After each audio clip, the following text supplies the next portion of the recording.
Assalamualaikum warahmatullahi wabarakatuh. Kembali lagi di video pembelajaran Pak Imron. Nah, kali ini kita masuk di pembelajaran 1 tema 2D subtema 1, hidup bersih dan sehat di sekolah. Tapi sebelumnya mohon dukungannya untuk mensubscribe channel ini ya. Kemudian like dan share video ini ke teman-teman kalian. Kita berdoa dulu ya. Pertama, kita baca dulu surat Al-Fatihah. Kedua, kita baca doa supaya kita dipermudahkan segala urusan. Dan yang ketiga, kita baca doa sebelum belajar. Berdoa dimulai. Berdoa selesai. Nah, tujuan pembelajaran kita kali ini, yang pertama, siswa dapat membedakan dan menyanyikan lagu sesuai panjang dan pendeknya nada. Yang kedua, siswa dapat menyebutkan kosakata yang berhubungan dengan lingkungan sehat. Dan yang ketiga, siswa dapat menunjukkan ruas garis pada bangun datar. Kita langsung mulai pelajarannya. Nah, pertama kita harus belajar ini cara membaca notasi angka. Nah, notasi angka itu ada dari angka 1 sampai dengan angka 7. Kalau angka 1 itu dibaca dengan do. Kalau angka 2 dibaca re. Angka 3 dibaca mi. Angka 4 dibaca pa. Angka 5 dibaca sol, angka 6 dibaca la, dan angka 7 dibaca si. Jadi kalau kita baca dari angka 1 sampai 7, do, re, mi, fa, sol, la, si. Balik lagi ke do. Nah, ya. Jadi notasi angka itu seperti ini ya anak-anak semuanya. Kalau angka 1 dibaca do, angka 2 dibaca re, angka 3 dibaca mi, angka 4 dibaca fa, angka 5 dibaca sol, angka 6 dibaca la, dan angka 7 dibaca si.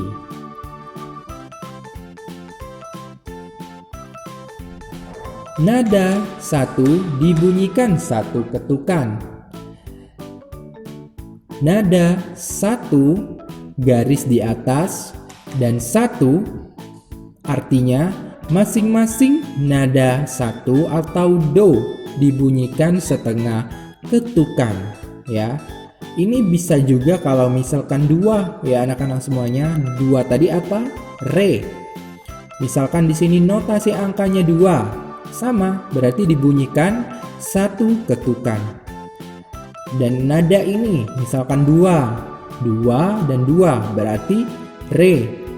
Ada garis tapi di atasnya. Re, garis di atas dan re. Berarti masing-masing nada dibunyikan setengah ketukan. Ini setengah ketukan dan ini setengah ketukan.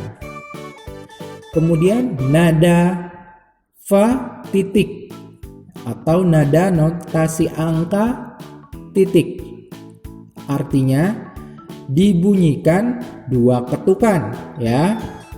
Jadi kalau ini notasi angkanya beda, misalkan angka 3 atau angka 2 ya. Setelah itu ada titik. Nah, itu artinya dibunyikan 2 ketukan ya. Jangan keliru nih dan jangan bingung.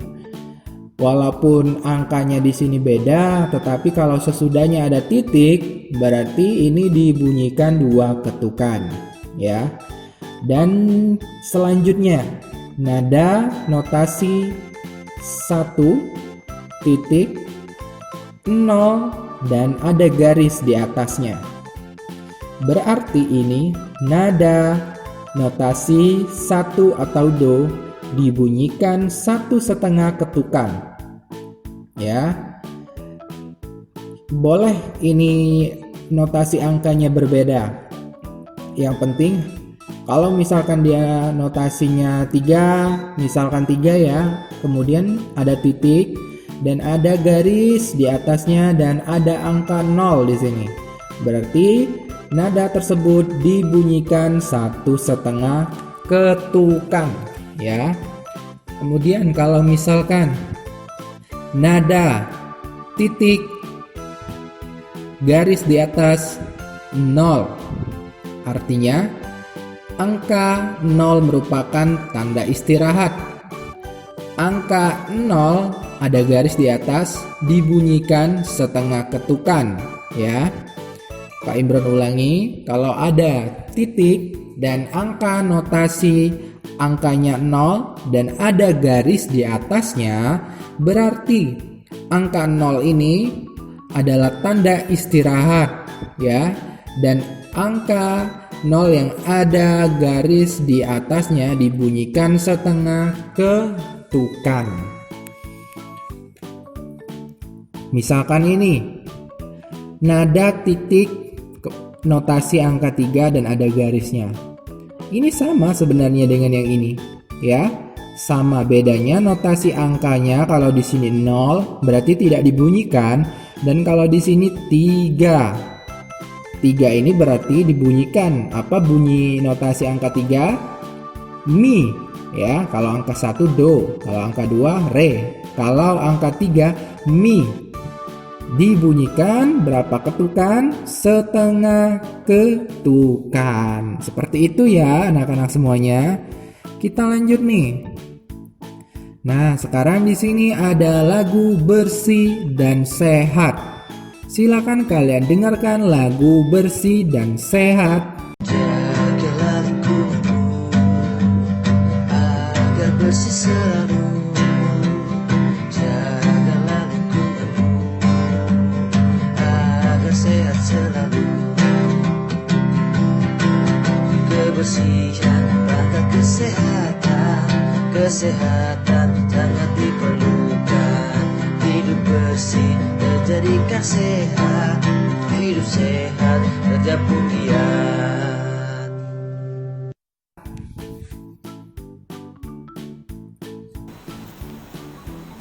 Nah, tadi kalian sudah mendengarkan lagunya. Kita akan lanjut nih.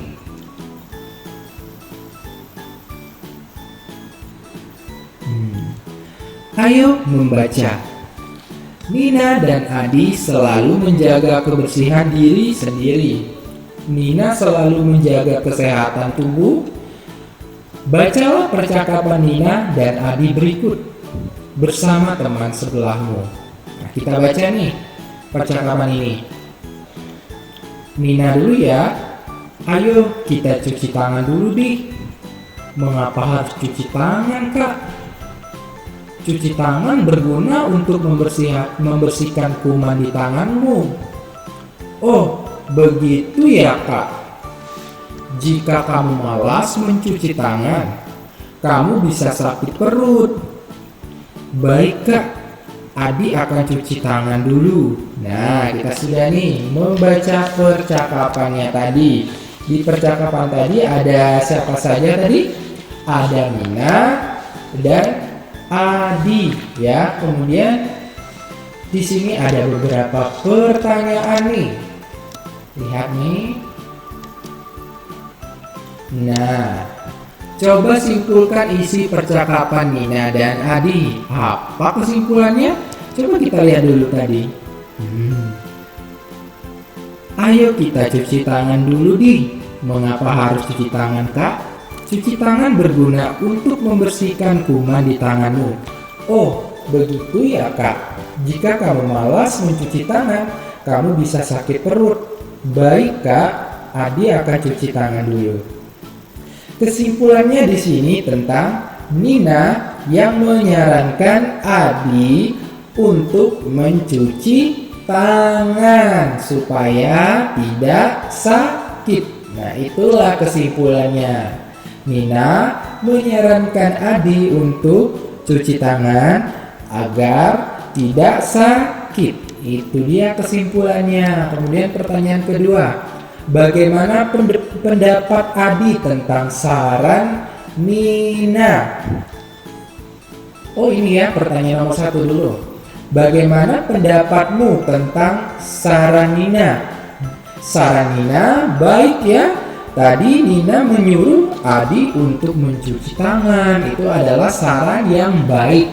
Berarti itu jawabannya ya. Saran yang baik. Kemudian nomor 2 pertanyaannya.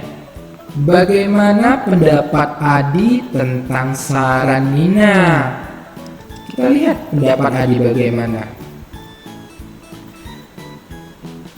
Nah, ini Nina menyarankan untuk cuci tangan dulu. Adi ini bertanya, kenapa harus cuci tangan, Kak? Kemudian dijelaskan Nina, cuci tangan berguna untuk membersihkan kuman di tanganmu. Oh, begitu ya, Kak. Jika kamu malas mencuci tangan, kamu bisa sakit perut. Baik, Kak, Adi akan cuci tangan dulu. Nah, jadi pendapat Adi ini awalnya tidak tahu nih mengapa harus cuci tangan. Kemudian setelah disarankan oleh Nina, Adi pun melakukannya, yaitu mencuci tangan. Ya, jadi saran Nina dilakukan oleh Adi. Adi mencuci tangan terlebih dahulu. Seperti itu ya jawabannya. Nomor 3. Bagaimana cara menerapkan hidup bersih dan sehat di rumah? Ayo coba. Jawabannya apa nih? Bagaimana cara menerapkan hidup bersih dan sehat di rumah? Pertama, bisa mencuci tangan terlebih dahulu. Sebelum makan wajib cuci tangan biar kuman-kumannya hilang. Kemudian yang kedua, apa coba untuk menjaga kebersihan diri di rumah? Yang kedua, wajib untuk rajin mandi. Paling tidak 2 kali dalam sehari itu harus mandi biar bersih ya. Dan saat mandi harus pakai sabun. Seluruh badan harus disabuni biar kuman-kuman yang ada di badan kalian itu hilang ya. Itu menjaga kebersihan diri di rumah. Nah,